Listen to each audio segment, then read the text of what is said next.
Esta é mais uma edição do mini podcast Perguntas e Respostas, com Arthur Sérgio Neto.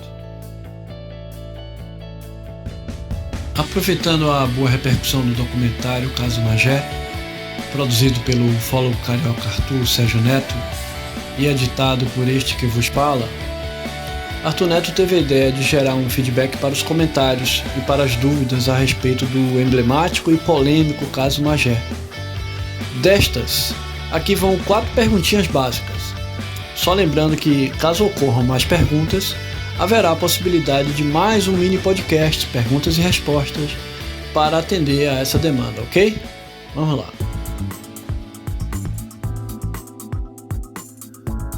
Arthur Neto, você e o seu grupo foram os primeiros e os únicos ufólogos a irem até Magé para investigar um caso que já estava sendo bastante contaminado na origem. E o que te levou a fazer o documentário, levando em conta que o caso foi interrompido no meio, a investigação foi interrompida, e esse caso Magé é tido como um caso que não aconteceu para a maioria das pessoas, e principalmente a maioria dos ufólogos, né? O que te levou a fazer esse documentário? O que me levou a fazer o documentário é que, justamente pelo fato do caso ter sido muito desacreditado de uma maneira geral, tanto pela opinião pública quanto pelos ufólogos, muito mais pelos ufólogos do que pela opinião pública, ele foi também interrompido. Tivemos algumas motivações para que interrompêssemos a investigação. E aí eu resolvi que era importante fazer o documentário justamente para deixar um registro sobre esse caso, levando-se em conta que a maioria das informações que estavam em rede social sobre o caso, mesmo aquelas que não se tem certeza de absolutamente nada, que estavam muito contaminadas pela contaminação de uma maneira geral das redes sociais, muita mentira, muita fake, muita informação truncada. Então, justamente por isso, e para que o caso não desaparecesse totalmente, a gente resolveu pegar os poucos registros que nós tínhamos, alguns que ainda foram preservados, muito poucos foram preservados da rede social, mas o que nós tínhamos no particular, de várias fontes, nós resolvemos fazer o registro, levando-se em conta que muitas dessas informações, mesmo com alto índice de contaminação, podem ser verdadeiras, podem ser reais. Muitas delas deixarão indícios claros de que podem estar diretamente ligadas aos fatos, à realidade. Então, esse documentário, muito mais do que um documentário, é um registro para não deixar que o caso morra de maneira inconveniente, né? De maneira esdrúxula, né? Então, o caso tem uma possibilidade grande de ser verdade, então por isso ele foi registrado para que não seja esquecido. Arthur, o que está no documentário que pode ser um indício de autenticidade dos fatos? Os indícios, por exemplo, podemos citar um fato muito interessante. Logo no primeiro depoimento de uma suposta testemunha, que na época contribuiu muito para deflagrar todo o fato e puxar para um lado da possibilidade de ser realmente verdadeira toda aquela história, foi esse depoimento que nós mostramos com a voz alterada logo no início. É o primeiro depoimento com a voz grossa, usando um artifício digital para engrossar a voz, para a gente não identificar a pessoa, que foi de um cara que era um ex-militar e que ele afirma no depoimento ter visto Eu, a princípio, não acreditei que ele tivesse realmente visto aquilo que ele fala, uma tampa de panela enfiada no rio.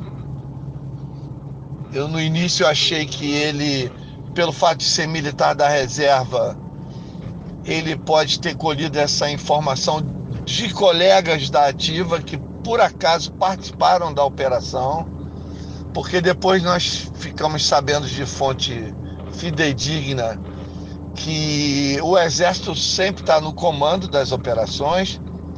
Tinham agentes estrangeiros na operação, na ponta da operação.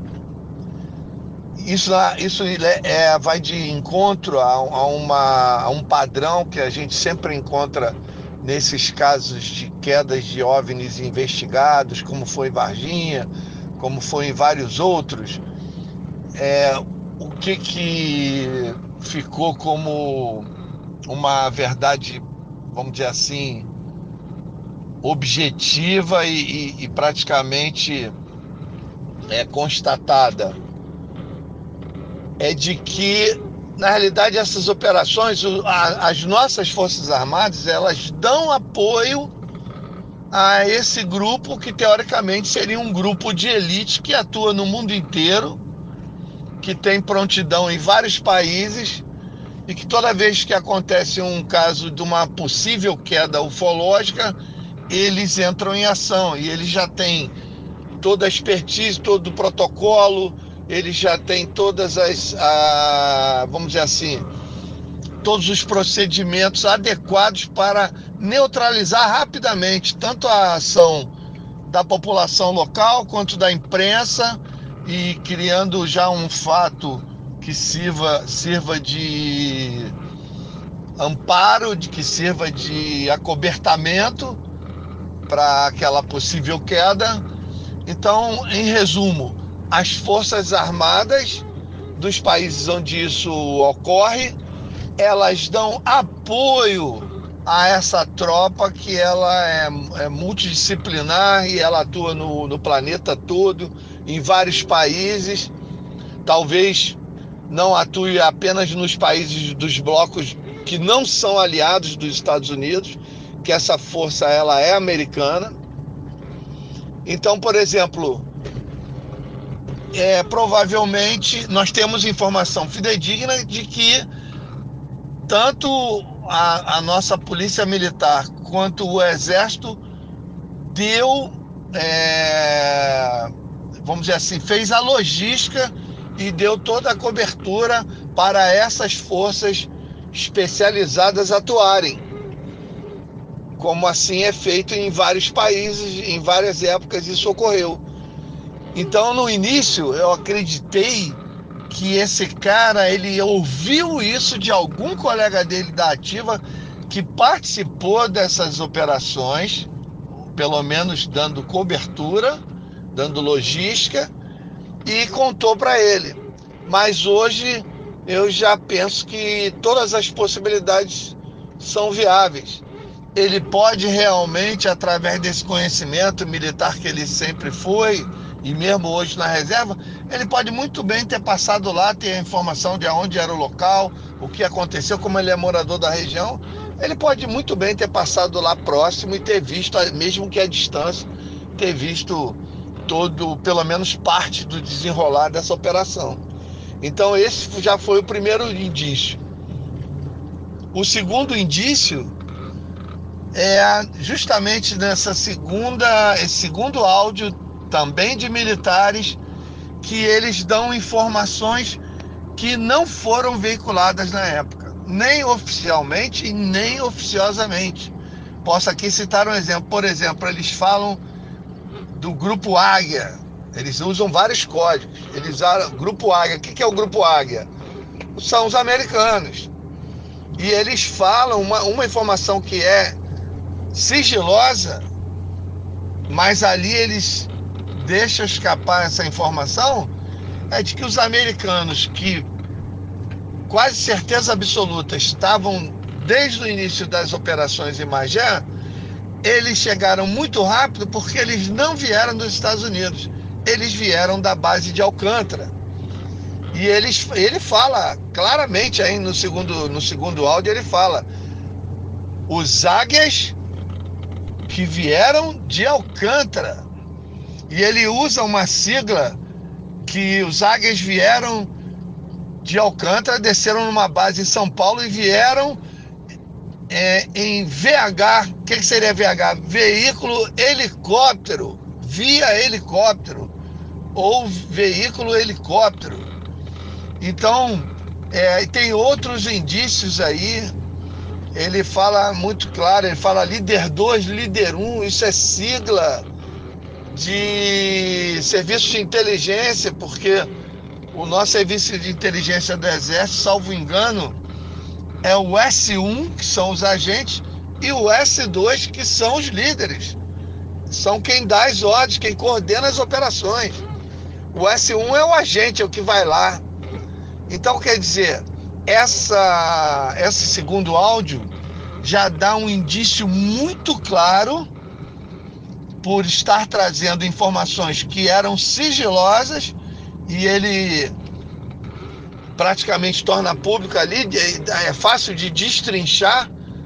Tem a sigla Águia, que são os americanos. Ele fala de Alcântara, que é a base de onde vieram os americanos.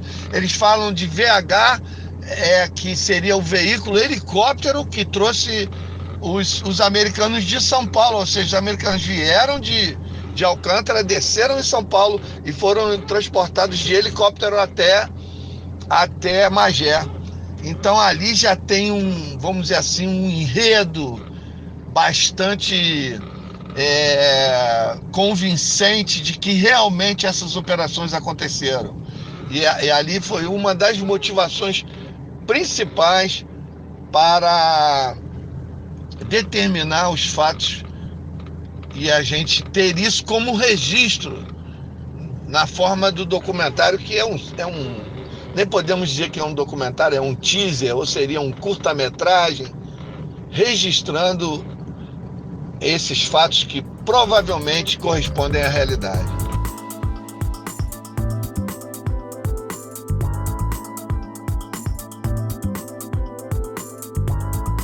Há outros indícios no documentário que trazem a possibilidade de toda a história ser real? Os outros indícios são justamente o testemunho das pessoas, que na época não foi levado em consideração, principalmente dos ufólogos que tentaram desqualificar o nosso trabalho, e não foram levados em consideração os testemunhos. E aí eu posso garantir para os senhores, nós colocamos fragmentos desses testemunhos. O número de testemunhos, que inclusive foi que nos deu a certeza de que algo realmente de caráter ufológico estava acontecendo na cidade, foi justamente os depoimentos da população. Você querer descredibilizar os fatos em Magé é querer chamar a população de mentirosa, é querer desrespeitar o testemunho do cidadão de Magé. Então nós colocamos aí, se eu não me engano, 3 ou 4 depoimentos que são fragmentos de um universo muito maior de pessoas que falaram conosco, de pessoas que não quiseram gravar, de pessoas que corroboraram os fatos, pessoas que passaram detalhes que na época a gente não deu muito crédito, depois verificamos que poderia ser realmente a realidade, porque é assim que funciona uma investigação desse tipo. Eu participei de Varginha, e a minha segunda investigação de uma possível queda de OVNI é a do caso Magé, e você estabelece padrões, porque o que hoje parece não ser sério, amanhã vão surgir novas informações que vão tornar aquela primeira suspeita como uma coisa séria, uma coisa possível de ter acontecido. Então nós temos aí um depoimento taxativo a primeira família a soltar. Se não fosse eles, o caso Magé talvez não existisse, que é o Marcelo, que viu junto com a filha e junto com a irmã dele, que viu os helicópteros perseguindo um objeto ou acompanhando. Você pode interpretar de várias formas o depoimento de uma testemunha. Então, dali se deflagrou toda essa situação, e o caso foi tomando corpo à medida que a gente foi penetrando, principalmente levando em conta os depoimentos da população.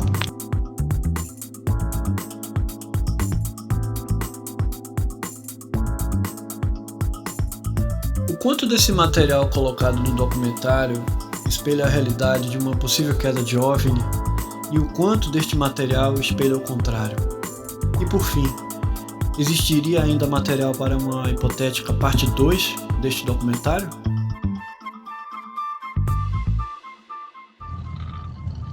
Eu diria, do que foi apresentado, eu diria que pelo menos 50% expressa a realidade de uma possível queda,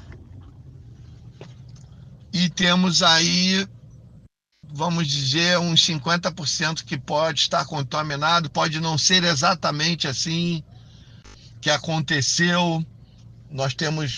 Mas nós temos o cuidado de não comprometer pessoas e não comprometer também a qualidade do documentário, porque se você exagera, se você faz sensacionalismo, se você não dá a informação nua e crua, você corre o risco de cair no lugar comum, ou seja, contaminação, fake news, e ao mesmo tempo você corre o risco até de tomar um processo por conta de pessoas que não se sintam, vamos dizer assim, não se sintam à vontade com o depoimento que foi tornado público. Então nós tomamos todos os cuidados, por isso nós camuflamos as vozes, por isso nós omitimos várias informações. Por exemplo, tem uma pessoa, aquele depoimento daquela pessoa que só concordou em fazer o depoimento usando uma máscara, uma touca ninja, porque ele não queria se identificar de forma nenhuma. Aquele depoimento, ele é parcial, porque o outro que viu tudo muito de perto, ele até menciona o amigo dele que viu tudo muito de perto e que falou para ele, ali ele já está tirando o corpo fora, porque ele viu também. Quando você colhe o depoimento sem a câmera, a pessoa se solta, conta tudo. Quando liga a câmera para gravar, geralmente a pessoa se retrai e aí usa artifícios de dialética para, vamos dizer assim, escapar, tirar o corpo fora, como diz na gíria. Mas, por exemplo, a outra pessoa que confirma aquele depoimento, ela disse com todas as letras, eram muitos militares, e ele falou com toda certeza, não eram militares brasileiros, porque estavam muito bem equipados, muito mais bem equipados do que ele falou lá, estavam usando FAL, estavam usando, vamos dizer assim, aquele rifle que é padrão das Forças Armadas. A outra pessoa falou que eram muito mais militares, muito mais bem equipados, usando equipamento de ponta e, pasmem, senhores, sendo comandados por paisanos. Que aquele depoimento o cara já diz que eram 3 caras de binóculo. Ele falou que eram 3 caras enormes, gringos com certeza, com equipamento sofisticadíssimo. O que ele falou de binóculo era uma forma de varredura, talvez até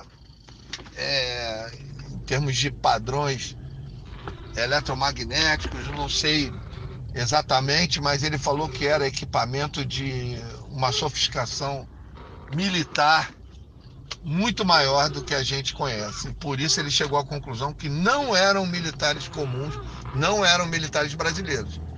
Então, mesmo nesse pouco conteúdo que a gente colocou, para garantir o registro dessa história que não pode morrer, também existem contradições, também existem arestas para serem aparadas. Mas, de qualquer maneira, eu acho que nós atingimos o objetivo, que era fazer de forma séria, sem sensacionalismo. Por isso nós colocamos essas imagens de OVNIs que aparecem aí. Elas vazaram na época e rodaram nas redes sociais como sendo imagens de OVNIs de Magé naqueles dias. E nós não caímos nessa armadilha, e por isso nós colocamos aí a observação de que essa informação ela não foi confirmada. Mas nós tínhamos que ilustrar com essas imagens, duvidosas ou não, elas ilustram bem o que aconteceu naqueles dias em Magé. Então é isso, espero que gostem. Um grande abraço para todos, ufologicamente. Você ouviu o mini podcast Perguntas e Respostas com Arthur Sérgio Neto. Até o próximo.